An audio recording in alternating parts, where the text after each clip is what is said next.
अस्सलाम वालेकुम, मैं वली और आप लोग देख रहे हैं स्पार्क स्टूडियो। और आज मैं रिव्यू करने वाला हूँ जेड के इन्वर्टर फैन।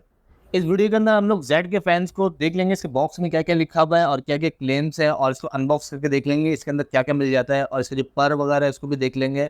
लेकिन अल्टीमेटली मैं यही कहूँगा कि जो भी इसके अंदर हो, हम लोग एंड में उसका रिजल्ट देखेंगे कि रिजल्ट क्या आ रहा है। तो अब चलते हैं अनबॉक्सिंग की तरफ। तो बॉक्स को देख लेते हैं। बॉक्स के टॉप में लिखा हुआ है जेड के फैंस एसीडीसी फैन इन्वर्टर, लिखा हुआ है सीलिंग फैंस, लिखा हुआ है सीलिंग फैन में देखिए स्पेलिंग गलत लिखा हुआ है। अगर जेड के फैन वाले देख रहे हैं तो इस वीडियो को गौर से देखें। ये चीज़ें बहुत ज़रूरी होता है आपके ब्रांड के लिए कि चीज़ें आपकी स्पेलिंग वगैरह सही हो। वैसे माइनर चीज़ें हैं लेकिन अच्छी बात है कि आपकी चीज़ें सही हो। अगर तो किसी मैसेज वगैरह में कोई स्पेलिंग वगैरह मसला हो तो इतना बड़ी बात नहीं होती। लेकिन आप जब एक चीज़ प्रिंट कर रहे हैं, डब्बे वगैरह में अपने ब्रांड शो कर रहे हैं, तो उसमें कोशिश करें सब चीज़ें सही हों। तो जैसे यहाँ पर लिखा हुआ है, इन्होंने लिखा है पाकिस्तान में पहली दफ़ा 30 वाट वाला पंखा एसीडीसी में मुतारिफ कराने वाला पहला इदारा। मतलब जेड के फैन अपने आप को क्लेम कर रहा है कि एसीडीसी में पहला इदारा जिसने 30 वाट में उन्होंने निकाला है। इसमें देखिए ओरिजिनल की स्पेलिंग में गलत लिखा हुआ है, आप गूगल करके देख सकते हैं। जेड के फैन वाले अपनी ब्रांडिंग थोड़ी सही कर ले। अगर बाकी चीज़ें देख लेते हैं। यहाँ पर लिखा है 30 वाट एसीडीसी फुल स्पीड आरपीएम 370। ये बहुत बड़ा क्लेम है। मेरा नहीं ख्याल है कोई भी ब्रांड इस आरपीएम में इस वॉटेज को कंज्यूम कर रहा होगा। अगर तो ये 40 वाट के अंदर भी इतना आरपीएम दे रहा हो तो मेरे हिसाब से कोई बुरा पंखा नहीं होगा। अच्छा, यहाँ पर देख सकते हैं 18 स्लॉट मोटर लिखा हुआ है, 100% इलेक्ट्रिक शीट, सही है। बाकी यहाँ पर झटके फैन है, दोबारा ऐसे डीसी इन्वर्टर, और यहाँ पर सीलिंग स्पेलिंग दोबारा गलत है, और यहाँ पर हैवी ड्यूटी लिखा हुआ है। बाकी थोड़ी और चीज़ें यहाँ पर कॉपर 99% लिखा हुआ है। इस तरफ देख लेते हैं, इस तरफ क्या लिखा हुआ है। इस तरफ सब चीज़ें सेम ही है, बस यहाँ पर 3 in 1 फीचर बोला हुआ है। तो 3 in 1 मतलब AC DC में मतलब 220 वोल्ट में डायरेक्ट चलेगा, और अगर आप चाहें तो बैटरी में डायरेक्ट लगा सकते हैं 12 वोल्ट, और सोलर सिस्टम में भी कनेक्ट कर सकते हैं। बस इन्होंने वार्निंग दिया हुआ है कि आप लोग डीमर नहीं लगाएंगे। बाकी इन लोगों का एड्रेस है, और यहाँ पर इन लोगों ने मेंशन किया, अगर आप लोगों को दिख रहा है, मैं अगर इसको लिफ्ट करके दिखा देता हूँ। थोड़ा हैवी है, देख सकते हैं टॉप साइड में लिखा हुआ है कि ये टॉप स्पीड जो है ये 30 वाट है, मतलब टर्बो है 7 में। ये 370 आरपीएम है 30 वाट में, सही है। बाकी डीसी में देखा जाए तो ये 320 है। और बाकी जितने भी चीज़ें इधर लिखा हुआ है, अमूमन जो कराची में टेम्परेचर बहुत हाई होता है, अगर गर्मी के मौसम में, तब देख सकते हैं, तब आप लोगों की काफ़ी ज़्यादा बचत हो सकती है अगर वाकई में ये सही हुआ तो। अच्छा, जिस शॉप से मैंने लिया है, मतलब ऑनलाइन मैंने ऑर्डर किया है, तो उन्होंने मुझे दो चीज़ें गाइड की है, मैं वो आप लोगों को बताना चाहूँगा। कि डीमर आप लोगों को अगर लगा हुआ है, इसको रिमूव करें, डायरेक्ट इसको कनेक्ट करना पड़ेगा आपको, ठीक है। और दूसरा उन्होंने बोला हुआ है कि अगर आप लोग घर पे लोड शेडिंग होता है या आप लोग पंखा वगैरह बंद करते हैं, तो कोशिश करें जो मेन स्विच है वहाँ से बंद रखा करें, ताकि अगर कोई फ्लक्चुएशन वगैरह हो तो इसका सर्किट डैमेज ना हो, ठीक है। इस तरफ देख लेते हैं, सॉरी इस तरफ देख लेते हैं। तो इस तरफ यहाँ पर इन्होंने लिखा हुआ है RF टेक्नोलॉजी, सही है। और बाकी सब वही सब चीज़ें लिखा हुआ है कि 33 आवर्स में ये 1 यूनिट लेगा, जो बहुत अच्छी बात है। बहुत बड़ा क्लेम है लेकिन बहुत अच्छी बात है। और बाकी सब सेम है, ठीक है। अच्छा, इसके अलावा इसके जो पर है उसको भी देख लेते हैं। इसके पर जो है, जो बॉक्स है, उसमें ऐसा कोई अलग चीज़ नहीं दिखा, बाकी सब सेम है। अच्छा, मैं अपने चैनल में जो एक चीज़ हमेशा कहता हूँ कि स्पेक्स जो है ना, स्पेक्स अगर तो कोई मतलब कोई साइज़ वगैरह हो, कुछ कैपेसिटी वगैरह हो, तो समझ आता है कि उसके स्पेक्स मैटर करता है। मैं एज अ रिव्यू करने के दौरान मैं आप लोगों को एक चीज़ अपने अपने पॉइंट ऑफ व्यू से बता दूँ कि अगर तो ये पंखे के ब्लेड भले 1 किलो हो, 2 किलो हो, 10 किलो हो, या समझ ले कागज़ का बना हो, लेकिन मेरी रिक्वायरमेंट पूरी होनी चाहिए। मैं एज अ मतलब कि एज अ कंज्यूमर, जो एज अ मैं अपने अपने हिसाब से बता रहा हूँ कि मुझे पंखे की स्पीड सही मिलनी चाहिए, और कम से कम वोल्टेज में मिलनी चाहिए। अगर मैं अपने रिक्वायरमेंट देखूँ तो भाई मेरे जो नॉर्मल फैन लगा हुआ है उसकी स्पीड में अगर मुझे 30 to 35 वाट, इवन 40 वाट के अंदर अंदर मुझे अगर मेरी जो रिक्वायरमेंट पूरी कर रहा है, तो मैं कह सकता हूँ कि ये पंखा कामयाब है, क्योंकि at the end of the day मतलब मेरी रिक्वायरमेंट के हिसाब से मेरे पैसे बचा रहा होगा, और ये अपने आप का पैसे जो है उसको रिकवर भी कर देगा। तो मैं वही बात कहूँगा कि पंखे जो ब्लेड की साइज़, ब्लेड की जो वैसे साइज़ तो इसकी जो ओवरऑल डाया जो है 56 इंच होती है, लेकिन मैं कहता हूँ वज़न की, जो लोग कहते हैं ना वज़न कम हो ज़्यादा हो, मुझे इससे कोई गर्ज नहीं है, भले इसका कागज़ का बना हो, भारी हो, मुझे इससे कोई लेना देना नहीं है। मुझे ये चाहिए कि मेरी जो स्पीड है, जो पंखे, जो हवा की जो मुझे रिक्वायरमेंट है वो पूरी होनी चाहिए। सेम गोज़ फॉर इस पंखे की बात करूँ, इस पंखे में इन्होंने जो भी चीज़ें लिखी हुई हैं, इसमें 18 स्लॉट लिखा हुआ है, या इसमें लिखा हुआ है 100% कॉपर है, और इसमें जो आरपीएम वगैरह लिखा हुआ है, क्लेम किया हुआ है। मुझे चाहिए कि यही आरपीएम, या तो कम से कम 350 आरपीएम, या जितने भी आरपीएम हो, जो मतलब पंखे का जो हवा है वो मेरे पास सही आना चाहिए, और कम से कम वाटेज में। और ये वाट मैं चेक करूँगा कि इलेक्ट्रिक के मीटर में, ताकि मुझे एक्यूरेट मिल जाए, ताकि कोई पावर फैक्टर, कोई एरर वगैरह कोई चांस ना रहे।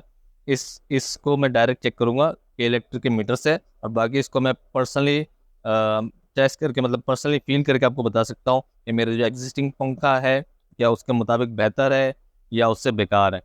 तो आगे इसको अनबॉक्सिंग करके देख लेते हैं। सबसे पहले मैं ब्लेड्स को ओपन करके देख लेता हूँ, और मैं आप लोगों को यहाँ पर एक चीज़ मैं क्लियर कर दूँ कि मैं ज़रा कलर ब्लाइंड हूँ, तो मुझे कोई फ़र्क नहीं पड़ता ये जिस भी कलर का हो।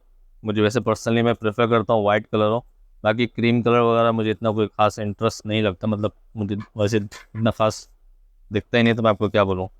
तो खैर, ये जो है ब्लेड्स हैं, वज़न इनके हैवी है, नो डाउट वज़न इनके हैवी है। लेकिन मैं आपको कुछ बता सकता हूँ यहाँ पर कि right out of the box यहाँ पर देखिए पेंट उखड़ा हुआ है, और थोड़ी फिनिशिंग वगैरह थोड़ी सी आउट है। और बाकी ब्लेड की जो शेप वगैरह है, मैं वही बोलूँगा, जैसी भी हो, वज़न जो भी हो, मुझे हवा से मतलब है। तो बाकी मैं आगे कंटिन्यू करता हूँ, इन सबको मैं साइड में रख देता हूँ तरीके से, और मैं फ़ैन को ओपन करके दिखा देता हूँ आपको। तो ये बेसिकली मैंने ख़ुद परचेज़ किया है, और जैसे मैंने आप लोगों को इंट्रोडक्शन में बता दिया मैंने क्यों परचेज़ किया है। तो मैं दिखा देता हूँ, ये वारंटी कार्ड है, ये 13 मई 2024 को मुझे मिला है। वैसे तो उन्होंने वाइटो वाइटो लगा के कुछ किया हुआ है, मुझे पता नहीं क्यों, लेकिन मैंने इतना कुछ बोला नहीं उनको। और वारंटी कार्ड मुझे इतना कोई ख़ास नहीं लगा इनको, मतलब अंदर की तरफ कुछ भी नहीं है, बिल्कुल ब्लैंक है। और यहाँ पर देख सकते हैं, यहाँ पर काटम कोटी की हुई है इन्होंने, 1 साल को काट के 2 साल किया हुआ है।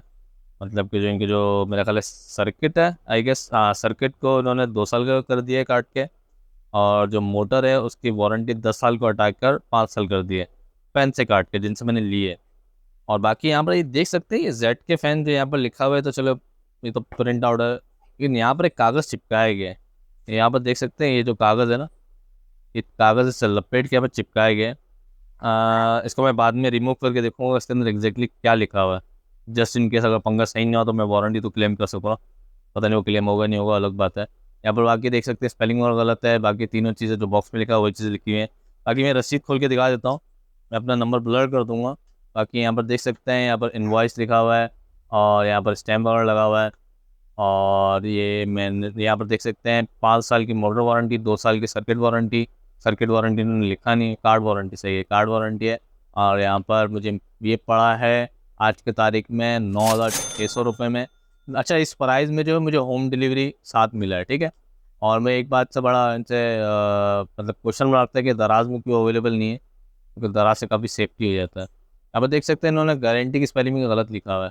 खैर ये माइनर चीज़ है, वैसे ही चार्जेस मुझसे लिए नहीं, तो मैं आप लोगों को ये बता दूं कि मुझे सिर्फ और सिर्फ इतने का पड़ा है, मुझे घर तक ये पहुंचा के मिला है। उनके सामने मैंने कोई टेस्ट वेस्ट नहीं किया। तो बाकी मैं आप लोगों को ये बता दूं कि टेस्ट करने के बाद ही देखते हैं क्या आउटकम आता है। तो चले मैं इसको अनबॉक्स करके देख लेता हूँ इसके अंदर हमें क्या क्या मिल जाता है।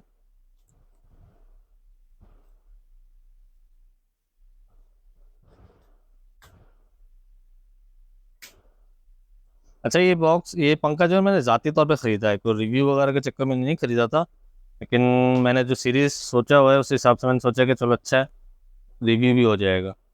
अच्छा, देख सकते हैं यहाँ पर बहुत वाहियात किस्म का मैनुअल लिखा हुआ है, जो एक आम बंदे के लिए पढ़ना काफ़ी ज़्यादा मुश्किल है, ठीक है।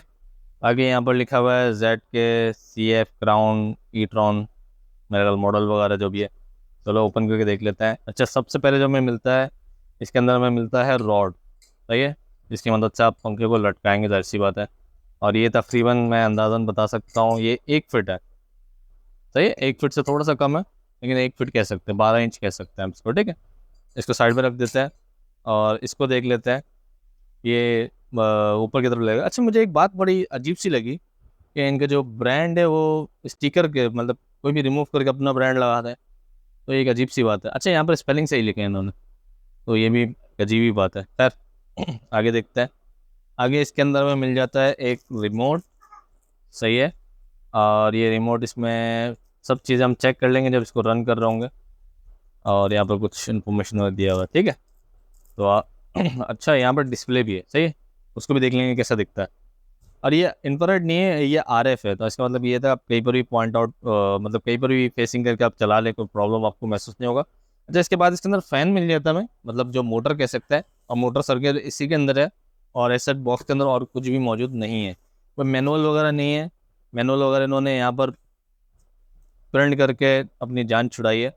और मैं इनको रिक्वेस्ट करूँगा कोई प्रॉपर मैनुअल दे दे, और आप लोग ऐसा कर लेंगे कोई इसको इंस्टॉलेशन करने का ना, कोई कोई वीडियो रिलीज़ करें, तो मैं फिर भी आप लोगों को दिखा देता हूँ। आपको आम बंदा इसको ख़रीदेगा। अच्छा, इस पंखे को देख लेते हैं पहले, फिर मैं आगे कंटिन्यू करता हूँ। तो इसकी फिनिशिंग देख सकते हैं, इस तरह की है।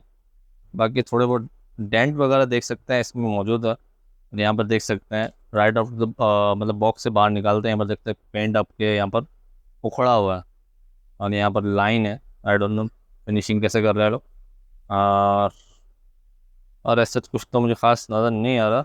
बस ये है कि इसके अंदर कोई ब्रांडिंग वगैरह आपको, कोई इसके अंदर कोई मतलब कि कोई स्टिकर ही लगा हुआ है, मतलब कि आपको कोई भी इसको रिमूव कर दे, कोई भी इसको लगा दे। मुझे कंफर्म भी नहीं है कि ये जेड के फ़ैन है भी या नहीं है, ठीक है। तो इसलिए बोल रहा हूँ क्योंकि यहाँ पर पेपर भी प्रिंट किया, मतलब अंदर आपको कोई मैं वर्ड भूल रहा हूँ, मतलब इसके अंदर, जैसे इसके अंदर इस तरह लिखा हुआ है ना कि पता नहीं क्या बोलते हैं इसको, मैं अल्फाज सॉरी मेरे मुंह में नहीं आ रहा। इस तरह ये मेटल के अंदर लिखा हुआ है ना, इस तरह कहीं पर भी जेड के फ़ैन नहीं लिखा हुआ। जेड के फ़ैन के पास क्या स्टिकर है, और यहाँ पर स्टिकर है। ये स्टिकर को निकाल के कोई दूसरा ब्रांड का लगा दे, तो उसी दूसरा ब्रांड का हो जाएगा। अगर जेड के फ़ैन वाले देख रहे हैं तो भाई कुछ ऐसा करें कि भाई प्रिंट डायरेक्ट बॉडी में कर ले या मेटल में कर ले, कुछ भी कर ले ताकि बस चल जाए।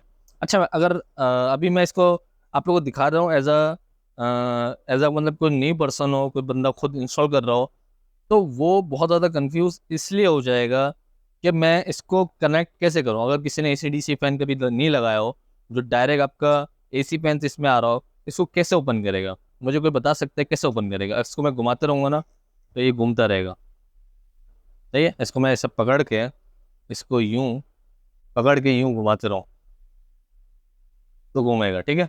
ये स्क्रू है, इसको आपको गाइड करने से बताना चाहिए, ठीक है।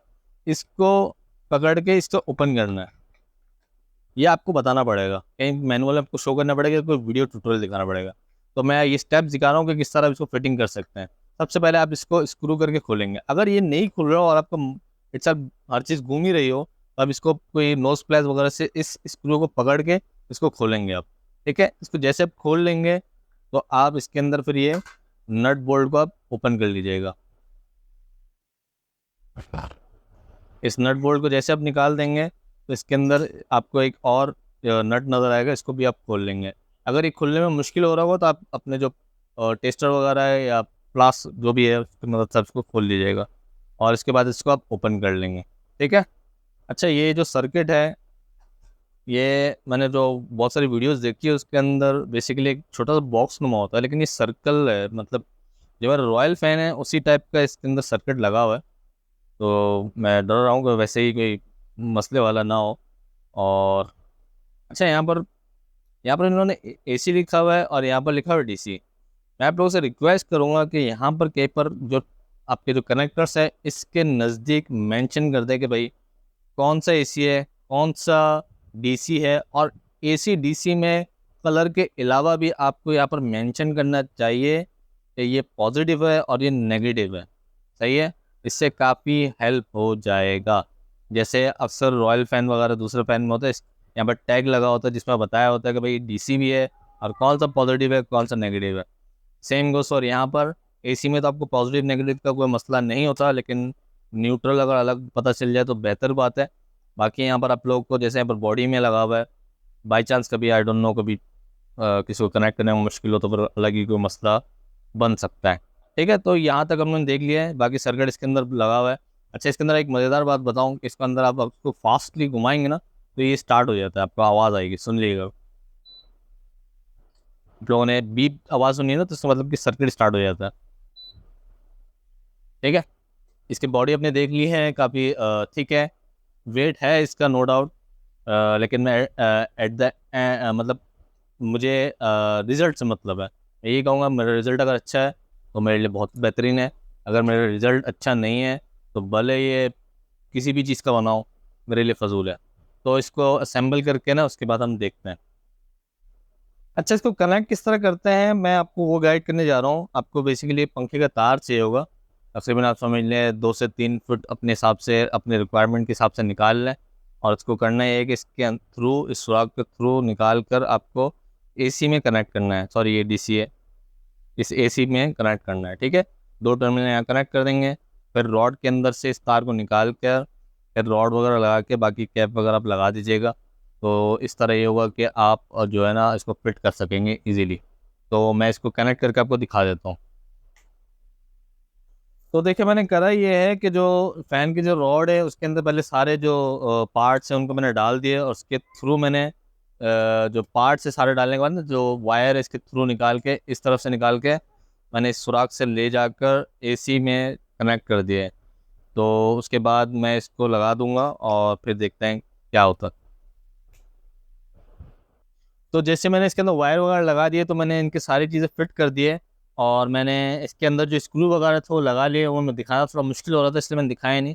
बाकी आप लोगों ने जो स्क्रू निकाले होंगे वो ये वैसे ही लगा दीजिएगा तो आपका काम बन जाएगा। अच्छा, एस के फ़ैन वाले, जेड के फ़ैन वाले, सॉरी जेड के फ़ैन वाले को मैं बोलना चाहूँगा कि भाई यहाँ पर जो सुराख होता है जिसके अंदर से पिन पास करते हैं ताकि नट बोल्ट ना निकल सके, ऐसा कोई निज़ाम बनाते तो बहुत अच्छा होता।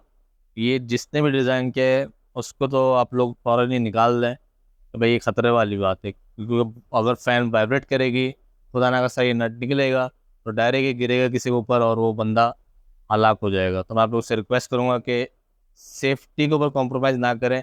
स्पेलिंग वगैरह गलत हो जाए तो ब्रांड के ऊपर मसला है, लेकिन सेफ्टी के ऊपर बिल्कुल भी कॉम्प्रोमाइज़ ना करें, ये मेरी रिक्वेस्ट है। अब हम करेंगे ये कि मेरे पास वायर आ गया है, तो भले मैं चाहूँ तो काट दूँ, अपने हिसाब से एडजस्ट कर लूँ, लेकिन मैं थोड़ा सा एक्स्ट्रा रख के इसके अंदर ही मैं लगा दूंगा ताकि आगे जाके मुझे काम आए।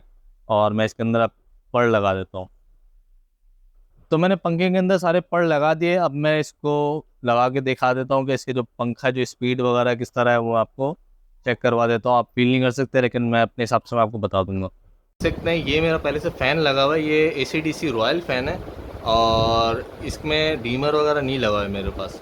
और इसके मैं बता दूं कि इस फ़ैन का सबसे बड़ा ड्रॉबैक ये है कि इसके जो सर्किट है वो अक्सर ख़राब हो जाता है। समझ लें 6 महीने से साल भर में लाजमी इसका सर्किट ख़राब हो जाए, तो फिर मुझे इसको या तो दराज से ऑर्डर करना पड़ता है, तो कोऑपरेटिव मार्केट में जाके ख़रीद के इसको चेंज करना पड़ता है। और इसके बारे में बता सकते हैं, काफ़ी ये हल्का फ़ैन है, लेकिन इसके जो एयर थ्रो है वो काफ़ी डिसेंट है। और काफ़ी टाइम हो गया मुझे लिए हुए। इसके अंदर जो रिमोट होता है वो IR रिमोट होता है, मतलब इंफ्रारेड वाला होता है, और सर्किट जब भी चेंज हो जाता है तो इसका रिमोट भी अक्सर चेंज करना पड़ जाता है। तो इसको मैं चेंज करने वाला हूँ। तो नाज़रीन, इस फ़ैन को मैंने उतार लिया है, और समझ लीजिए इस फ़ैन ने मुझे बहुत तंग किया ज़िंदगी में। ख़ास तौर पे जो सर्किट है ये वाला अक्सर ख़राब हो जाता है, और इसके जो कनेक्टर्स है ये तो बहुत ही वाहियात होते हैं। इसको मैंने डायरेक्ट सोल्डर किया था ताकि मैं ये पॉइंट्स आपके मज़बूत हो जाए, तो उसके बाद ही कुछ ज़्यादा लंबे टाइम चलता है, वरना ये जो सर्किट आए दिन ख़राब हो जाता है। बाकी इस फ़ैन को मैं, जो रॉयल फ़ैन है इसको मैं दिखा सकता हूँ, इसके पेंट वगैरह बहुत ईजीली निकल जाते हैं, जैसे पर वगैरह से देख सकते हैं, बहुत इजीली देख सकते हैं ये पेंट वगैरह उखड़ जाते हैं। ये फ़ैन मेरे ख्याल में 2 साल से ऊपर हो गया मेरे पास, शायद ज़्यादा ही हो गया होगा, लेकिन कहने का मकसद है कि जब तक मेरे पास है ये पंखा तब तक इसने मुझे बहुत तंग किया है। और ये पंखा भी कहते हैं काफ़ी पतला है नॉर्मल पंखे से। पंखे की हवा सही थी नो डाउट, और जो बिजली जो कंज्यूम करता था ये तकरीबन 55 वाट टू 65 वाट के दरमियान ये इसकी कंजम्पशन होती थी मैक्सिमम में। तो इसको हम कहते हैं अल्लाह हाफिज़, और उम्मीद करता हूँ जेड के फ़ैन मुझे परेशान ना करे। जेड के फ़ैन का जो रिव्यू है मैं इंशाल्लाह 1 महीने बाद भी दोबारा दूंगा कि उसने कोई परेशानी की है कि नहीं की है। तो जैसे कि आप लोगों ने देखिए पंखा चेंज कर लिया, अब हम रॉयल फ़ैन के रिमोट को भी अलविदा कहेंगे। इसके अंदर का जो बैटरी है, जो नए बैटरी है जेड के फ़ैन इसमें लगा देंगे। इसके अंदर जो AAA बैटरी है इसको पहले निकाल लेते हैं। तो ये हमने बैटरीज निकाल दी हैं, और इसको पहले इसको भी अनबॉक्स कर लेते हैं। तो ये बेसिकली इसके अंदर भी AAA बैटरीज ही कनेक्ट होते हैं। तो इसके अंदर मैं कनेक्ट कर लेता हूँ बैटरीज।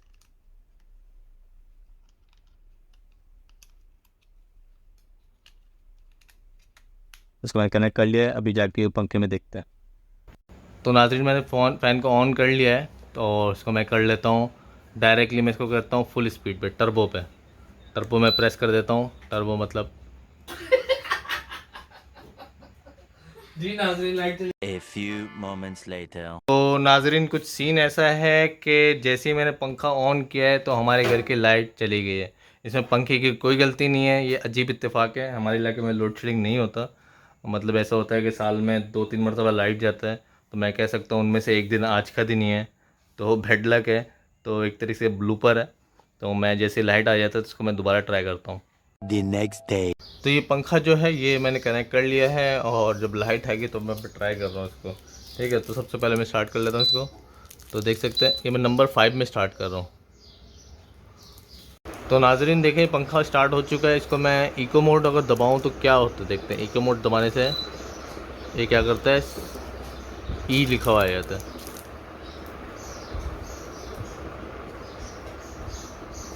और इको मोड में कह सकता हूँ कि ये मेरा ख्याल है काफ़ी कम हो गई है। 2 की स्पीड होगी या तो 2 की स्पीड ही लग रही है मुझे, जो कि कराची के हिसाब से नॉर्मल गर्मियों का मौसम के हिसाब से एकदम बेकार स्पीड है। इसको मैं कर देता हूँ 5 स्पीड कर रहा हूँ मैं इसको।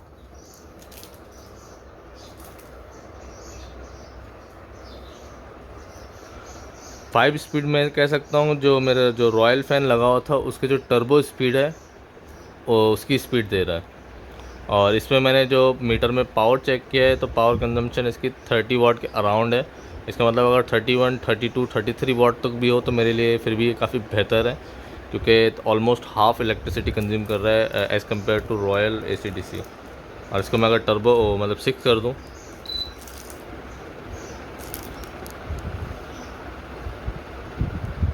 तो थोड़ी तेज़ हो गई है।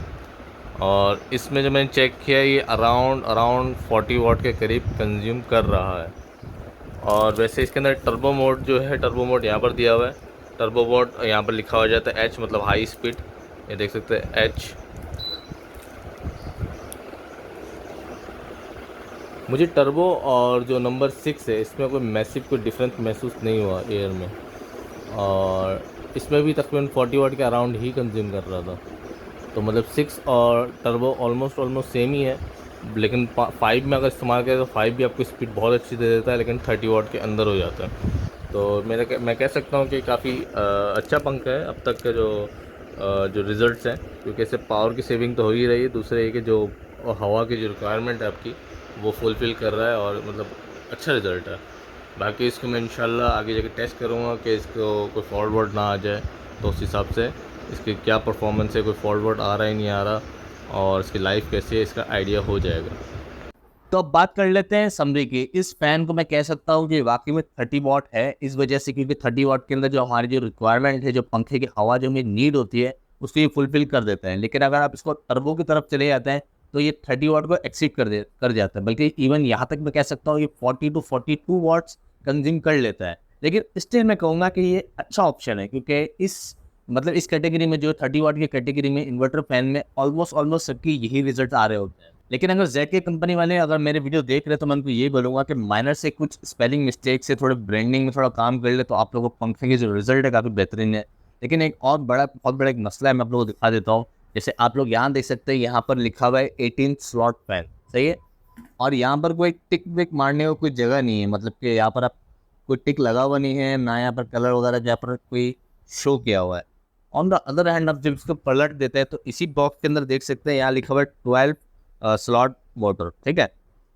देखिए डब्बे को आप फिर भी चलो इग्नोर कर सकते हैं, लेकिन मैं कहता हूँ कि आप अपनी जो फ़ैन है, जो फ़ैन की जो बॉडी है उसमें आप किसी तरह उसके अंदर इस अंदाज में लिख दें कि कोई इसको रिमूव ना कर सके। तो उसके अंदर मैचिंग कर दे भाई 18 स्लॉट वाला है या 12 स्लॉट वाला है, ताकि अगर फॉर एग्जाम्पल कोई भी नया बंदे इसको परचेज करेगा उसको पता ही नहीं होगा कि वो 18 स्लॉट है या 12 स्लॉट है। ये मिस्टेक मेरे साथ हो चुका है, क्योंकि मैंने इस वीडियो के बाद, अभी तो वीडियो थोड़ी सी लेट अपलोड हो रही है, लेकिन इसको देखते हुए मैंने अपने दोस्तों के घर पे भी फैंस इंस्टॉल करवाए हैं। और वहाँ पर मैंने पहले इंस्टॉलमेंट में मैंने 3 पंखे मंगवाए थे, जिनमें से 2 पंखे तो जेड के 18 स्लॉट है और एक 12 स्लॉट की गलती से निकल आई है। उसकी मुझे पता इस तरह चला है कि जब मैंने उनको सेम स्पीड में चलाया है तो एक पंखा तेज चल रहा था और एक पंखा स्लो चल रहा था। तो मैं जेड के वालों को ये बोलूँगा कि आप लोग कोई अच्छे सोल्यूशन ढूंढें, क्योंकि आपकी प्रोडक्ट नो डाउट अच्छी है, मैं इसको कह सकता हूँ अभी तक अच्छी है। और इंशाल्लाह मैं इसकी रिलायबिलिटी के ऊपर जो एक और वीडियो बनाऊंगा कि 1-2 महीने बाद इसकी परफॉर्मेंस तो ड्रॉप नहीं हुई, इसके सर्किट में कोई प्रॉब्लम क्यों नहीं आ गई है, और कुछ अर्से बाद 6-7 महीने बाद मैं हो सकता है एक और वीडियो बनाऊँ ताकि इसे पता चल जाए कि वाकई में आप लोग को हैसल होगा या नहीं, प्रॉब्लम होंगे क्यों नहीं। क्योंकि बहुत सारे ऐसे फैन हैं जो AC/DC होते हैं जिनके सर्किट आए दिन ख़राब हो जाते हैं, 1 महीने में, 2 महीने में, 3 महीने में उनके सर्किट्स ख़राब हो जाते हैं। मैं जेड के फ़ैन वालों को एक और बात मेंशन करना चाहूँगा कि जेड के फ़ैन मैंने अब तक 4 पंखे परचेज़ कर चुका हूँ, जिनमें से 2 पंखे फिटिंग में मुझे कोई प्रॉब्लम महसूस नहीं हुआ, लेकिन 2 पंखे ऐसे थे जिनको फिटिंग करने में काफ़ी प्रॉब्लम आया। उसकी वजह ये तो जो रॉड आप इसके अंदर लगाते हैं उसके अंदर चूड़ी सही नहीं बनी हुई थी, और चूड़ी सही ना बने होने की वजह से तो मैं फुली इसको टाइट नहीं कर पाया, और इसके अंदर जो नट बोल्ट इसके अंदर से पास थ्रू करना पड़ता है वो मैं नहीं कर पाया। लेकिन जो अल्टरनेट ऑप्शन है जिससे आप टाइट करते हैं तो उसी से मैंने गुजारा कर लिया था। लेकिन मैं आप लोगों से ये रिक्वेस्ट करूँगा कि आप इसकी फिनिशिंग में काम करें और इसके थोड़ा चूड़ी वगैरह में काम करें और थोड़े से अपनी ब्रांडिंग में थोड़ा काम करें, तो मेरा ख्याल है बहुत परफेक्ट ऑप्शन हो सकता है। और दूसरा जो नट बोल्ट के अंदर जो पिन सिस्टम होता है जिससे लॉक हो जाता है, अगर वो आप लोगों को एक्सपेंसिव नहीं पड़ता तो मैं कहूँगा वो लाजमी करें, क्योंकि सेफ्टी फर्स्ट रखेंगे तो इंशाल्लाह एक कामयाब प्रोडक्ट हो सकता है। क्योंकि परफॉर्मेंस अच्छी है नो डाउट, और लेकिन थोड़ी सी मैं कह सकता हूँ इसमें थोड़ा सा काम किया जाए तो ये परफेक्ट हो सकता है। बाकी वीडियो देखने वाले को मैं यही कहूँगा कि इस पंखे की जो परफॉर्मेंस है काफ़ी डिसेंट है, और अगर आप इसको परचेज़ करना चाहते हैं तो मैंने इनके जो जिनसे मैंने परचेज़ किया है उनके कॉन्टैक्ट मैं डिस्क्रिप्शन में दे दूँगा और स्क्रीन में भी चल रहा होगा। और वीडियो को लाइक और सब्सक्राइब जरूर कर दीजिए, कमेंट जरूर कर दीजिएगा। अगर आप लोग के इसके अंदर इंटरेस्ट रहा है इस वीडियो के अंदर तो मैं इंशाल्लाह और भी पंखे में इंशाल्लाह रिव्यू करूँगा, जिनमें से मतलब 30 वाट भी होंगे, AC/DC भी होंगे, और इंशाल्लाह मैं कोशिश करूँगा पूरा सेटअप लगा दूँ जिससे आप इसके RPM वगैरह थ्रू मीटर आप चेक कर सकें।